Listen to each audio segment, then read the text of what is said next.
So, kamusta po mga ka-Streetwise? Ako po si Takeru Miyamoto at welcome po sa aking munting channel. So, mga kababayan, no, actually, no, trending po ngayon itong si Buangson. Kilala niyo ba si Buangson? Si Rowena Guanzon na sobrang anti-Marcos talaga nito, no? So, ngayon, di ko talaga alam kung anong pinakadahilan nito, pero para sa akin, yung pinagmamalaki nga po ni Guanzon na siya daw ay matalino, siya daw po ay abogada, no? Na siya daw po ay marami nang narating sa buhay, pero bakit dito parang ang babaw-babaw niya dito? Ito, si kay Marco pala nakuha to, no? So, nangyari pala ito sa Rockwell. Rowena Guanzon, nagwala sa Rockwell, Makati. So, grabe yung mga sinabi niya dito. Oh, tinan niyo to, ah. Ano to Dilawang DDS.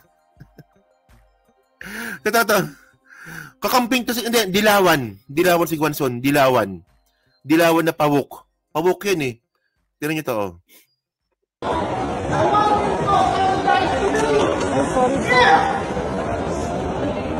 If you are sick, madam, if you are sick, you don't go out to the mall.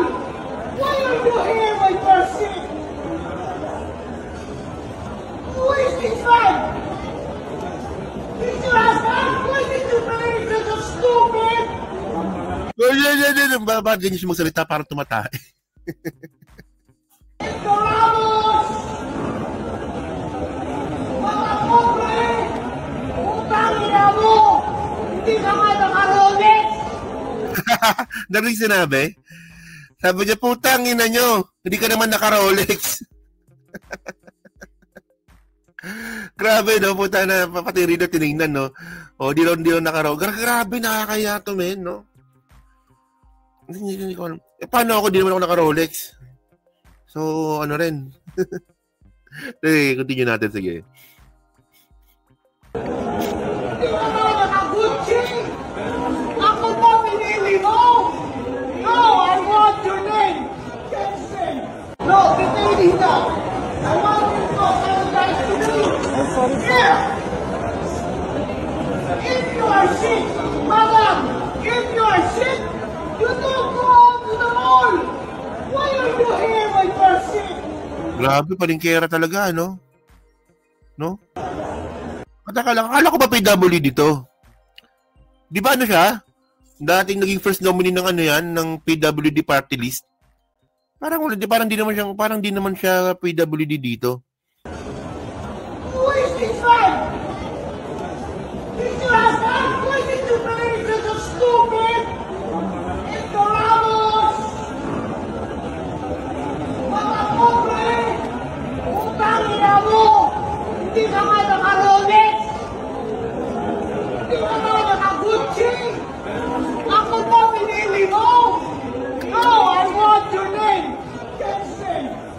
O, partida, matalino pa yan, ha? O, parang si Malutikia. Malutikia! So, actually, mga kababayan, no, simula pa lang parang alam ko nang may saltik to, Si Guanzon. Alam niyo ba yung ginawa niya nung nakaraan, 2022 election? Nalala niyo ba yung ginawa niya dati? So, meron po kasing petition kay PBBM noon na disqualified. Dahil po ato doon sa excise tax na eka ni Carpio. So, dahil doon mga babayan, no, na disqualified nga po ni Guanzon si PBBM noon. Si President, si Marcos, si Bongbong. So, buti na lang kamo, no, may mga ibang matitino pa rin na sa COMELEC, no, na kahit nga po na hindi sila appointee ni PBBM pa nun, di ba? Buti na lang kamo naging maayos po yung decision nila. Si Guanzon na po talaga nag-decide noon, disqualified si BBM noong 2022 elections. Gumawa pa nga ng video yan Oh. So ngayon, tingnan nyo kasi nakakatawa kasi dito. Kaya nga minsan talaga hindi talaga umubra yung yung panlaban ng mga kakamping doon kay PBBM Nalala ko yun Isa po sa mga binato nga po kay Marcos noon nung eleksyon, yung excise tax. Sabi pa nga nila noon, si Marcos malaking utang niya sa excise tax, ganun bla bla. Tapos nagpakita ng resibo, puta 32,000. Akala ko ba malaki yung malaki yung utang, bakit 32,000 lang pala ipapakita nila. Pero by the way, no? Bakit galit siya? Di ko nga alam ba't siya galit eh. Lagi naman galit yung gaga na yan eh. Oh. So ngayon, ni-research ko nga ito si Guanzon, kung ano ba talaga yung political affiliations niya. Kasi ang gulo eh. Ang gulo ng politika ni Guanzon eh. So ngayon, ano pala talaga siya? Dilawan talaga siya. No? Na syempre dahil nga pa magkaaway ngayon ng mga Duterte at mga Marcos, so kumampi siya sa mga Duterte. So dilawan DDS. Kasi tingnan nyo appointee pala siya ni Pinoy. April 28, 2015. Sa Comelec. Nag-appoint sa kanya si Pinoy.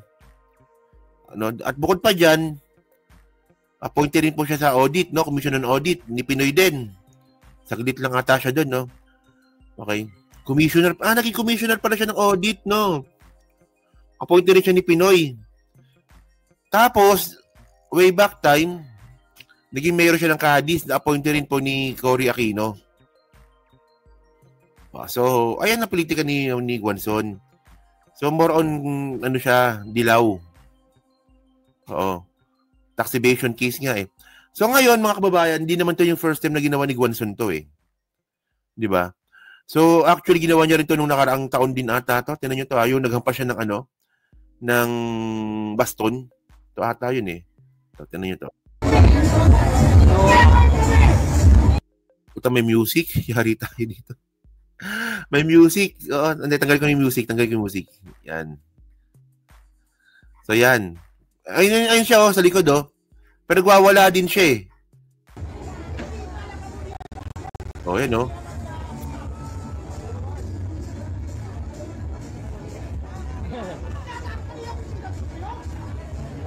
Viral pala ngayon yun. Viral talaga to.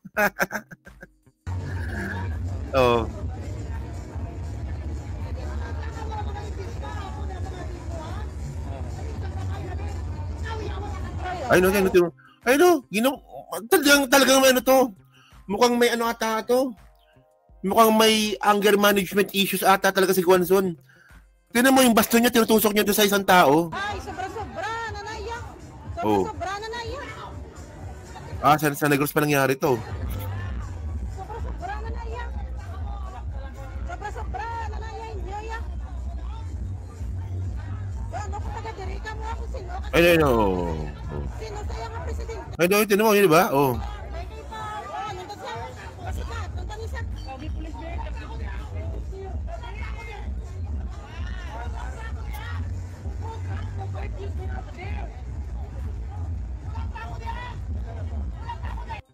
Tapos sinasabihan lang na magtakip kasi nasa public nga naman. Dahil sa ubo. Okay. So nagalit si Guanzon kasi nga umubo. Sinabihan lang na magtakip ng muka. So mababaw, Mababaw nga. So actually, i-disbar. Matanda na si Guanzon, madi-disbar pa kaya yan. Di ba? Tsaka mukhang hindi naman siya nagpa-practice ng law. Pero by the way, mga kababayan, actually sa ganitong ginawa nga ni Guanzon, sa tingin ko dapat yang disbar yan. So kailangan lang dito may mag-file lang ng case for disbarment. Yan tanong mga kababayan, sino mag-file ng disbarment case kay Guanzon? Kasi kung sa kampo ni PBBM yan, hindi naman nila ginagawa yan eh. Yung mga disbarment case, di man nila ginagawa yan. Kasi the first place dapat, kung ugali talaga ng mga ni PBBM, sa kampo ni PBBM na magkaso ng disbarment, ang daming dapat ipadisbar. Di ba? Si Jimmy Bondoc pa lang eh. Di ba? Dapat pinapadisbar na rin yun eh. Ang alam ko lang mahilig magpadisbar talaga, mga dilawan. Ayun ang alam ko. So, by the way, ko dito kay Guanzon, So, ano ba yan? Ayan ba natututunan talaga ng mga ugaling DDS? Di ba? Judicial Bar Council po Takero, Okay. So, ganun ba yung yung ugali ng mga DDS? War freak. Ang babaw, talaga babaw, di ba? Ang babaw. Pero by the way, nadaanan lang natin yan, no? Puntaan natin yung pinaka-main topic natin.